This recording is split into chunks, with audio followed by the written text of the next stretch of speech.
नमस्कार ओडिशावासी शुभ संध्या आज संध्या रही देश विदेश राज्यर 20 गुरुत्वपूर्ण खबर जहां आपण माने केवल 10 मिनिट समय देखिपारे ता पूर्व आपण मान गोटे छोटिया अनुरोध प्रथम वीडियोटी को लाइक करी कमेंट रे आपण जिलार ना लिखिदेवे जहाँफल प्रत्येक दिन आपण जिलार खबर मध्य किछि ना किछि अपडेट पाई परिबे। तबे आज संध्यार कोन गुरुत्वपूर्ण खबर रही चलंता पर नजर पकाइबा।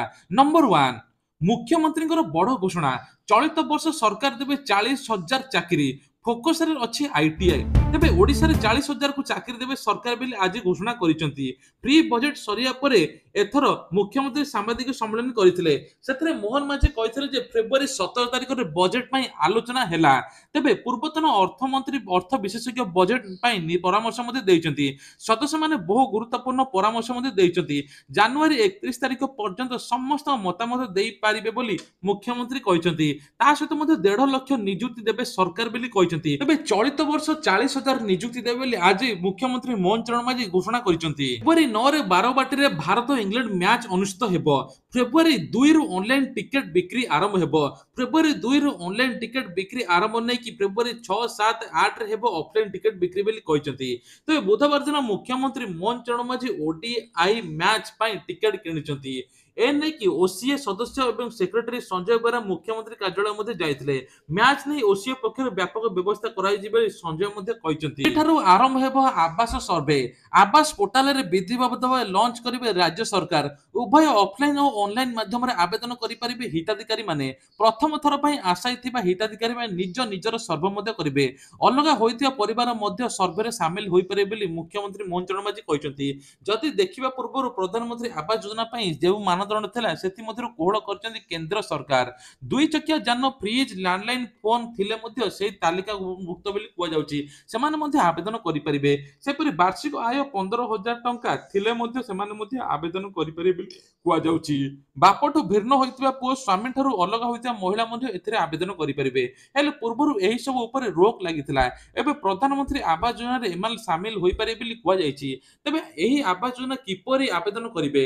आवास सर्वे 2 मास धरि चलिबो। आवास प्लस मोबाइल ऐप जरिए आपण सर्वे करिवे ता फल रे आपण सब डिटेल देबे एवं आवेदन करिवे बोली कुआ जाउछि। जदि कोनोसी प्रकार असुविधा हुए निश्चित टोल फ्री नंबर 0674681 चारिटा 7 रे आपण कॉल करी निजर सहायता मध्य नै परिबे।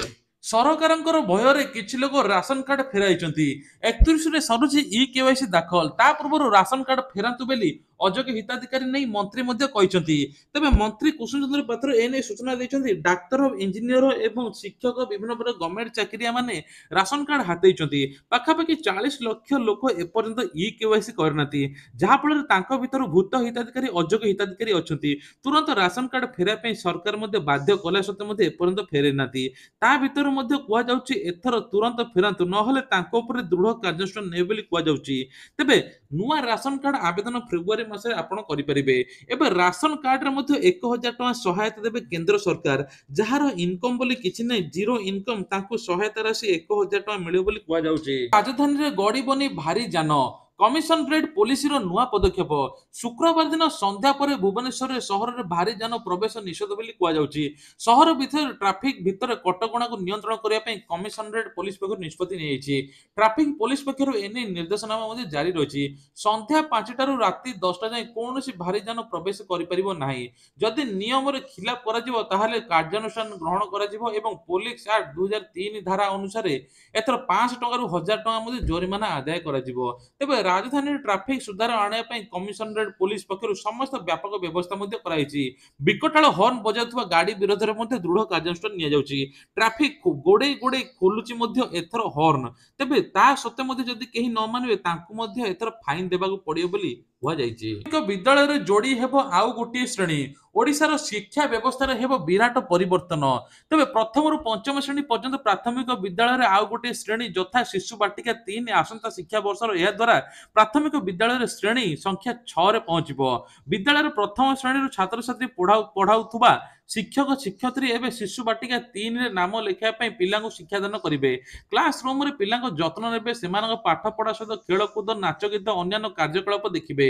ଜାତୀୟ ଶିକ୍ଷାନୀତି 2020 ଲାଗୁ ନେଇ ରାଜ୍ୟ ସରକାର ନିଷ୍ପତ୍ତି ନେବା ପରେ ଓଡ଼ିଶାର ଶିକ୍ଷା ବ୍ୟବସ୍ଥାରେ ଏଭଳି ପରିବର୍ତ୍ତନ ହେବାକୁ ଯାଉଛି ବୋଲି କୁହାଯାଉଛି। ଜିଲ୍ଲାକୁ କୁହୁଡ଼ି ଚେତାବନୀ, ମାଘ ମାସରେ ବାଘ ଭଳି ଶୀତ ହେବା କଥା, ଆଉ ଜାଡ଼ ନାହିଁ। ମୟୂରଭଞ୍ଜ, ସୁନ୍ଦରଗଡ଼, କୋରାପୁଟ, କନ୍ଧମାଳ ଜିଲ୍ଲାରେ କିଛି ସ୍ଥାନରେ ଏବେ ରାତିରେ ଶୀତ ଅନୁଭୂତ ହେଉଥିବା ବେଳେ ଦିନବେଳା ଶୀତର ଋତୁର ପ୍ରଭାବ ଆଉ ଜଣାପଡ଼ୁନାହିଁ। ଖରା ହେଉଛି, ଏଥର ମଧ୍ୟ ଖରାର ପ୍ରକୋପ ଗ୍ରୀଷ୍ମର ପ୍ରଭାବ ଅଧିକ ହେବ ବୋଲି କୁହାଯାଉଛି। ରାଜ୍ୟର ତାପମାତ୍ରା 18 ଡିଗ୍ରୀ ରେକର୍ଡ ହୋଇଛି। ସେପଟେ ଏହାରି ଭିତରେ ପାଣିପାଗ ବିଭାଗ ପକ୍ଷରୁ ସୂଚନା ଦେଇଛି ଆସନ୍ତା 24 ଘଣ୍ଟାକୁ ନେଇ କୁହୁଡ଼ି ନେଇ ସତର୍କ ଜାରି କରିଛି। ଘାଟି ରାସ୍ତାକୁ ସତର୍କତା ଅବଲମ୍ବନ କରିବାକୁ ପଡ଼ିବ ବୋଲି କୁହାଯାଉଛି। ଭୁବନେଶ୍ୱର ଆଞ୍ଚଳିକ ପାଣିପାଗ ବିଜ୍ଞାନ କେନ୍ଦ୍ର ସୂଚନା ଅନୁସାରେ କୁହାଯାଇଛି 24 ଘଣ୍ଟା ଭିତରେ ସୁନ୍ଦରଗଡ଼, ଦେବଗଡ଼, କେଉଁଝର, ଅନୁଗୁଳ, ଢେଙ୍କାନାଳ, ଯାଜପୁର, କଟକ, କେନ୍ଦ୍ରାପଡ଼ା, ଜଗତସିଂହପୁର, ଭଦ୍ରକ, ପୁରୀ, ଖୋର୍ଦ୍ଧା, ନୟାଗଡ଼, ଗଞ୍ଜାମ, ଗଜପତି, କୋରାପୁଟ, କନ୍ଧମାଳ ତା ସହିତ ନୟାଗଡ଼କୁ ୟେଲୋ ୱାର୍ଣ୍ଣିଂ ଜାରି କରାଯାଇଛି। ଜିଲ୍ଲା ଗୁଡ଼ିକରେ ଦୃଶ୍ୟମାନତା 100ରୁ 200 ମିଟର ଭିତରେ ରହିବ ବୋଲି କୁହାଯାଉଛି। ଦିନ ମଜୁରିଆଙ୍କ ଉପରେ ଲାଗିଲା ପାଖାପାଖି 2 କୋଟି ଟଙ୍କାର କର। ତେବେ ଗୁଜରାଟର ପାଟନ ଜିଲ୍ଲାରେ ଚମକେଇ ଦେବା ପରେ ଏକ ମାମଲା ସାମ୍ନାକୁ ଆସିଛି। ମାସିକ 16,000 ଟଙ୍କା ରୋଜଗାର କରୁଥିବା ଜଣେ ଦିନ ମଜୁରିଆଙ୍କ ଉପରେ 1.5 କୋଟି ଟଙ୍କାର କର ଲଗାଇ ଦେଇଛି ବାଙ୍ଗାଲୋର ଜିଏସ୍ଟି ବିଭାଗ। ମଜୁରିଆ ଜଣକ ଅହମ୍ମଦାବାଦରେ ମିସ୍ତ୍ରୀ କାମ କରୁଥିବା ବେଳେ ନିଜ ପରିବାର ପୋଷନ୍ତି। ସ୍ୱଳ୍ପ ରୋଜଗାରରେ ନିଜ ପରିବାର ପୋଷୁଥିବା ବେଳେ ବ୍ୟକ୍ତି ଜଣକ ଜିଏସ୍ଟି ପାଖାପାଖି 2 କୋଟି ଟଙ୍କାର ନୋଟିସ୍ ମିଳିଥିଲା। ସେ ଦେଖି ଚକିତ ମଧ୍ୟ ହୋଇଯାଇଛନ୍ତି, ଯାହା ଏବେ ସିଧା କାର୍ଯ୍ୟାନୁଷ୍ଠାନ ନିଆଯିବ। ଯିଏ ଏଭଳି ଦେଇଛି ତାଙ୍କ ଉପରେ ମଧ୍ୟ ଦୃଢ କାର୍ଯ୍ୟାନୁଷ୍ଠାନ ନେବ। କାହିଁକି ଏଭଳି ଭୁଲ କଲେ ବୋଲି କୁହାଯାଉଛି। 500 ଟଙ୍କା ପାଇଁ ନିଜ ଭୋଟକୁ ବିକ୍ରି କର ନାହିଁ, ଏନେଇ କେଜରିୱାଲ ମଧ୍ୟ କହିଲେ। ଦିଲ୍ଲୀ ବିଧାନସଭା ନିର୍ବାଚନ ଲାଗି ପ୍ରଚାର ଜୋରସୋରରେ ଚାଲିଛି। ଭୋଟରଙ୍କୁ ଆକୃଷ୍ଟ କରିବା ପାଇଁ ବିଭିନ୍ନ ଦଳର ନେତାମାନେ ବିଭିନ୍ନ ଲୋଭନୀୟ ପ୍ରତିଶ୍ରୁତି ଦେବାରେ ଲାଗିଛନ୍ତି। ତେବେ ନିଜର ଭୋଟ ବିକ୍ରି କରିବା ବଦଳରେ ବିକାଶ ପାଇଁ ଭୋଟ ଦେଉଥିବା ଆମ୍ ଆଦମୀ ପାର୍ଟି ଅରବିନ୍ଦ କେଜରିୱାଲ ଦିଲ୍ଲୀବାସୀଙ୍କୁ ନିବେଦନ କରିଛନ୍ତି। ସେ କହିଛନ୍ତି ଜୋତା, କମ୍ବଳ କିମ୍ବା ମାତ୍ର 1100 ଟଙ୍କା ବଦଳରେ ଭୋଟ ବିକ୍ରି କର ନାହିଁ। ବାବା ସାହେବ ଆମ୍ବେଦକର ଆପଣଙ୍କୁ ଭୋଟ ଦେବାର ଅଧିକାର ଦେଇଛନ୍ତି, ତାଙ୍କୁ ସମ୍ମାନ ଦିଅନ୍ତୁ। ଆପଣ ଯାହାକୁ ଚାହିଁବେ ତାକୁ ଭୋଟ ଦିଅନ୍ତୁ, କିନ୍ତୁ ଆପଣଙ୍କ ଭୋଟ କିଣିବାକୁ ଚେଷ୍ଟା କରୁଥିବା ବ୍ୟକ୍ତିଙ୍କୁ ଭୋଟ ଦିଅନ୍ତୁ ନାହିଁ ବୋଲି କୁହାଯାଇଛି। ସେପଟେ କଂଗ୍ରେସ ସରକାର ମଧ୍ୟ କହିଛି ବେକାରୀ ମାନଙ୍କୁ 8,500 ଟଙ୍କା ଦେବ। ଏପଟେ ବିଜେପି ସରକାର କହିଛନ୍ତି ମହିଳାଙ୍କୁ ବର୍ଷକୁ 2ଟି ମାଗଣା ଗ୍ୟାସ ସହିତ 2500 ଟଙ୍କା ମାସକୁ ଏବଂ ଗର୍ଭବତୀ ମହିଳାଙ୍କୁ 21,000 ଟଙ୍କା ମିଳିବ ବୋଲି କୁହାଯାଉଛି। ଏପଟେ ମଧ୍ୟ ଆମ୍ ଆଦମୀ ପାର୍ଟି କହିଛନ୍ତି ଭଡାଟିଆରେ ରହୁଥିବା ଯେତିକ ସବୁ ଲୋକଙ୍କୁ ମାଗଣା ବିଜୁଳି 200 ୟୁନିଟ୍ ପର୍ଯ୍ୟନ୍ତ, ତା ସହିତ ମାଗଣା ପାଣି ମଧ୍ୟ ଦିଆଯିବ ବୋଲି ଘୋଷଣା ମଧ୍ୟ ହୋଇଛି। ତେବେ ଦିଲ୍ଲୀ ବିଧାନସଭା ନିର୍ବାଚନ ପରେ କିଏ ଜିତୁଛି, କିଏ ନିଜ ପ୍ରତିଶ୍ରୁତି ରକ୍ଷା କରୁଛି, ସେ ନେଇକି ଅପେକ୍ଷା। ଗୋଟେ ବଡ ଦୁଃଖଦ ଖବର, ଘରକୁ ଫେରିଲାନି ଝିଅ। ପୁରୀ ବଡବିଲ ଏକ୍ସପ୍ରେସରୁ ଟ୍ରେନରୁ ଖସି ପଡି ମୃତ୍ୟୁ। ତେବେ ଝିଅ ଭୁବନେଶ୍ୱରରୁ ଆସୁଛି ବୋଲି ପରିବାର ଲୋକ ବହୁତ ଖୁସିରେ ଥିଲେ। ଝିଅ ଆସିଲେ କଣ ଖାଇବ, କେଉଁଠି ବୁଲିବାକୁ ଯିବ, ସେ ନେଇ ମଧ୍ୟ ପ୍ରସ୍ତୁତ ଥିଲା। ତେବେ ଝିଅ ପହଞ୍ଚିବା ଆଗରୁ ଝିଅର ମୃତ୍ୟୁ ମଧ୍ୟ ହୋଇଗଲା। ସକାଳଠାରୁ ମଧ୍ୟାହ୍ନ ପର୍ଯ୍ୟନ୍ତ ଅପେକ୍ଷା କଲେ, ଆଉ ଜୀବିତ ଫେରି ନାହିଁ। ପରିବାର ଲୋକଙ୍କର ହସଖୁସି ସଂସାର କିଛି କ୍ଷଣିକ ଭିତରେ ଭାଙ୍ଗିଗଲା। ତେବେ କେଉଁଝର ଜିଲ୍ଲା ହରିଚନ୍ଦନପୁର ଦେଇଥିବା ରେଳ ଲାଇନ ଆଜି ପୂର୍ବାହ୍ନରେ ଜଣେ ଏମସିଏ ଛାତ୍ରୀଙ୍କ ମୃତଦେହ ଉଦ୍ଧାର ହୋଇଛି। ଛାତ୍ରୀ ଜଣକ ହେଲେ ନମ୍ରତା ବେହେରା। ସୂଚନା ଅନୁସାରେ କେଉଁଝର ଜିଲ୍ଲା ହରିଚନ୍ଦନପୁର ଥାନା ଅଧିକାରୀ ଏବଂ ପଞ୍ଚାୟତର ଡଳଙ୍ଗ ଗାଁରେ ବିଜୟାନନ୍ଦ ବେହେରାଙ୍କ ଝିଅ। ତେବେ ଆଜି ସକାଳୁ ସକାଳୁ ତାଙ୍କ ସାଙ୍ଗ ଘରକୁ ବାହାରି ଆସିଥିଲେ। ଏଥିପାଇଁ ଟ୍ରେନ ନମ୍ବର 18416ରେ ବଡବିଲ ଏକ୍ସପ୍ରେସ ବାହାରିଥିଲେ। ସାଙ୍ଗ ସହିତ ଭୁବନେଶ୍ୱର ମୁଖ୍ୟ ରେଳ ଷ୍ଟେସନରେ ପ୍ରାୟ 8:30ଟା ଟ୍ରେନ ଚଢିଥିଲେ। ନିୟମିତ ସମୟଠାରୁ ସାମାନ୍ୟ ବିଳମ୍ବରେ ଚାଲିଥିଲେ। ତେବେ ଏଥିପାଇଁ ଟ୍ରେନଟି ହରିଚନ୍ଦନପୁର 10:16 ପହଞ୍ଚିବା ପରିବର୍ତ୍ତେ 12:22ରେ ପହଞ୍ଚିଥିଲା। କିନ୍ତୁ ଏହା ପୂର୍ବରୁ ନମ୍ରତା ଟାଙ୍ଗିରିଆପାଳ ଶଗଡପଟା ମଝିରୁ ଟ୍ରେନରୁ ଖସି ପଡିଥିଲେ। ତେବେ ଜଣେ ଉଚ୍ଚଶିକ୍ଷିତ ଝିଅ ନର୍ମଦା ଟ୍ରେନରୁ ଖସି ପଡିବା ପରେ ତାଙ୍କର ମୃତ୍ୟୁ ମଧ୍ୟ ହୋଇଛି ବୋଲି କୁହାଯାଉଛି। ସୁଭଦ୍ରା ଯୋଜନାକୁ ନେଇ ଆସିଲା ବଡ ଅପଡେଟ। ଆହୁରି 2 ଦିନ ପରେ ସୁଭଦ୍ରା ଟଙ୍କା ମିଳିବା ପାଇଁ ଯାଉଛି 20 ଲକ୍ଷ ହିତାଧିକାରୀଙ୍କୁ।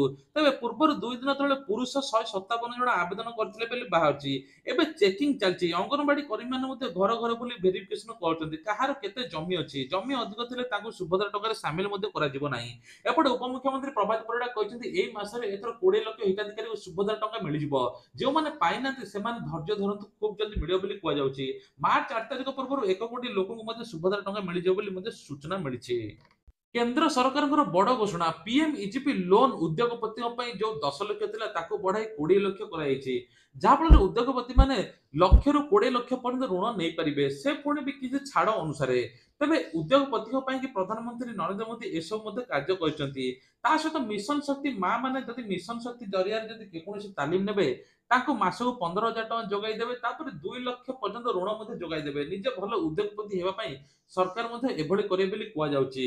ତା ସହିତ ମଧ୍ୟ ମୁଖ୍ୟମନ୍ତ୍ରୀଙ୍କର ବଡ ଘୋଷଣା, ଏସଏଚଜି ମହିଳା ବିଜେଡି ସରକାର ଯେତିକ ଋଣ ନେଇଥିଲେ ସେ ଋଣର ସୁଧ ଛାଡ଼ ଏନେଇ 227 କୋଟି ଟଙ୍କା ମଧ୍ୟ ବ୍ୟୟ କରାଯାଇଛି। ସ୍କୁଲ ପିଲାଙ୍କ ପାଇଁ ମାଧୁସିଂ ଯୋଜନାରେ ମଧ୍ୟ 5,000 ଟଙ୍କା ଦେଇଛନ୍ତି ମୁଖ୍ୟମନ୍ତ୍ରୀ ମୋହନ ଚରଣ ମାଝୀ। ଏବେ ସମସ୍ତ ସ୍କୁଲ ପିଲାଙ୍କ ପାଇଁ ନୂଆ ଯୋଜନା ମଧ୍ୟ ଆଣୁଛନ୍ତି ବୋଲି କୁହାଯାଉଛି। ତେବେ ଏପର୍ଯ୍ୟନ୍ତ ଯଦି ଆମ ଭିଡିଓ ଦେଖୁଛନ୍ତି, ଭିଡିଓକୁ ନିଶ୍ଚିତ ଲାଇକ୍ ମଧ୍ୟ ଗୋଟେ କରିଦେବେ। ଏଥର ଗାଡିରେ ବୀମା ବା ଇନ୍ସୁରାନ୍ସ ନଥିଲେ କଟିବ ଚାଲାଣ, ଏନେଇକି କଡା ପଦକ୍ଷେପ ନେବ ବୋଲି କୁହାଯାଉଛି। ପ୍ରତିଟି ଟୋଲ ଗେଟରେ ଅଟୋ ଡିଡକ୍ସନ ଲାଗିବ, ଯାହା ଫଳରେ ଅଟୋମେଟିକ ସ୍କାନିଂ କରି ଆପଣଙ୍କ ନମ୍ବରରେ ଇନ୍ସୁରାନ୍ସ ଅଛି କି ନାହିଁ ସବୁ ନମ୍ବର ଦ୍ୱାରା ଜାଣି ହେବ। ତେଣୁ ତା ପୂର୍ବରୁ ଆପଣମାନେ ମଧ୍ୟ ସତର୍କ ରୁହନ୍ତୁ, ଗାଡିର ଇନ୍ସୁରାନ୍ସ ପଲ୍ୟୁସନ ମଧ୍ୟ କରିଦିଅନ୍ତୁ। ତେବେ ଗତକାଲି କଟକ ସହରରେ ଏଥର ବିକଟାଳ ହର୍ନ କୋଉମାନେ ଲଗେଇଥିଲେ, କାହାର ଇନ୍ସୁରାନ୍ସ ଅଛି କାହାର ପଲ୍ୟୁସନ ନାହିଁ ସେ ନେଇ ମଧ୍ୟ ଚେକିଂ ହୋଇଥିଲା। ପାଖାପାଖି 20 ରୁ 30 ଟା ଗାଡି ମଧ୍ୟ ଜବତ କରିଥିଲା ପୋଲିସ। ଆଉ ଫାଇନ ଲାଗିବ ନାହିଁ, ସିଧା କୋର୍ଟରେ ମଧ୍ୟ ଦେଖାହବ। କୋର୍ଟରୁ ଗାଡି ରିଲିଜ କରି ଲୋକ ନେବେ ବୋଲି କୁହାଯାଉଛି। ଫାଇନ ଦେଲେ ଲୋକମାନେ ମଧ୍ୟ ବିଭିନ୍ନ ପ୍ରକାର ଖାମଖିଆଲ କରୁଛନ୍ତି। ତେବେ କେଜରିୱାଲଙ୍କର ବଡ ଘୋଷଣା, କେଜରିୱାଲ ଏଥର କହିଛନ୍ତି ଯେ ଭୋଟ ଦେବା ପାଇଁ ଲୋକ ବିକ୍ରି ହଉଛନ୍ତି, ଆଉ ବିକ୍ରି ହୁଅନ୍ତୁ ନାହିଁ। ବିଭିନ୍ନ ପ୍ରକାର ଯୋଜନା ଆସିବ ଲୋକଙ୍କ ମଙ୍ଗଳ ପାଇଁ, ହିତାଧିକାରୀ ପାଇଁ ମୁଁ ସବୁ କିଛି କରିବି ବୋଲି ମଧ୍ୟ କହିଛନ୍ତି। ଚାଷୀ ମାନଙ୍କ ପାଇଁ ଖୁସି ଖବର, ଆସନ୍ତା ମାସରେ ପିଏମ କିଷାନ ଟଙ୍କା ଚାଷୀ ମାନଙ୍କୁ ମିଳିବା ପାଇଁ ଯାଉଛି। ଯେଉଁମାନଙ୍କୁ 18ତମ କିସ୍ତି ପିଏମ କିଷାନ ଟଙ୍କା ମିଳିନାହିଁ ସେମାନଙ୍କୁ 19ତମ କିସ୍ତି ଏକା ସାଙ୍ଗରେ 4,000 ଟଙ୍କା ଦେବେ ବୋଲି କେନ୍ଦ୍ର ସରକାର ମଧ୍ୟ ଘୋଷଣା କରିଛନ୍ତି। ସେପଟେ ନୂଆ ବର୍ଷଠୁ ଲାଗୁ ହୋଇଛି ବନ୍ଧକ ମୁକ୍ତ ଋଣ। ଏଯାଏଁ କିଛି ଚାଷୀ ମଧ୍ୟ ଉପକୃତ ହୋଇଛନ୍ତି।